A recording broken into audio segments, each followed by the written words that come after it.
This story takes place when I was in grade school, but is different in that it happened consistently for years. A few years after my last story, my mom got a job and could support us, and we moved into a house next to my grandparents. I had a bedroom with these large windows that looked down to the front yard and a massive tree that was there. I really liked the view. Now, I never had curtains or blinds on my windows, so I would just count the leaves on the trees most nights. But there was another reason why I kept the windows clear, and it's one I never told anyone growing up. On some nights, when it was clear and the moon was out, my friend would pay a visit. My friend was strange, only coming out late at night and would tell me that he was there by tapping on the window. Tap, tap, tap. Just like that. I would wake up, look out my window, and see him standing at the tree, just waving at me. He was tall, easily over 8 feet tall, and dressed in a suit like a groom would wear. The only thing stranger than his outfit was his face, or lack thereof. He had no nose, no eyes, no hair, no ears, only a pale, fleshly colored head and a mouth that was always curled into a light smile. When he would wake me, and I saw him waving there, and I'd get up and wave back at him and then go back to bed. This is our little secret. That is, until second grade. In second grade, I got my first pair of glasses and was being teased horribly for them. So when the night came, I heard the tap, tap, tap on my window. I ignored him. A few minutes passed, and I heard them again, slightly louder. And again, I ignored him.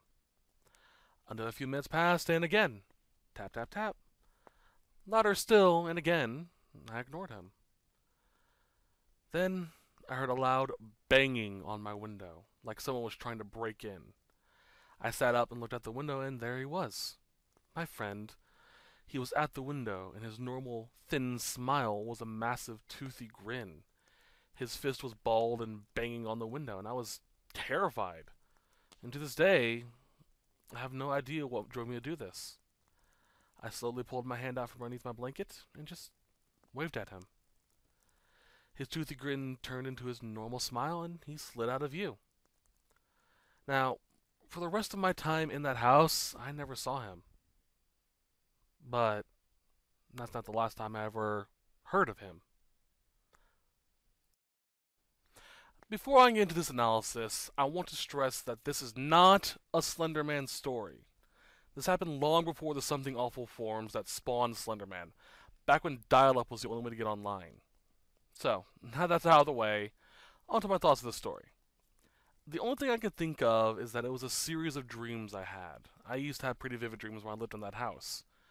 And around the time of the banging incident, as I call it, I had just seen the Poltergeist movie for the first time. Genius, right?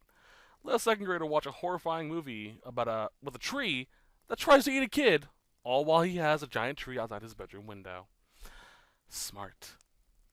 Now, I would leave it at this, that it was probably just a series of dreams I had with an unfortunate twist at the end due to a nightmare and bad timing with the bullying. But like with Red Eyes, and what I alluded at the end of my story, I may not have seen him since, but I have had stories about him. I've heard stories about him. And no, I'm not talking about Slender Man. Now, those stories I'll tell later on in another video. But at this point in time, I can only think that that's what that was back then. That they were just bad dreams, bad timing, and a really scary movie. That's all I can think.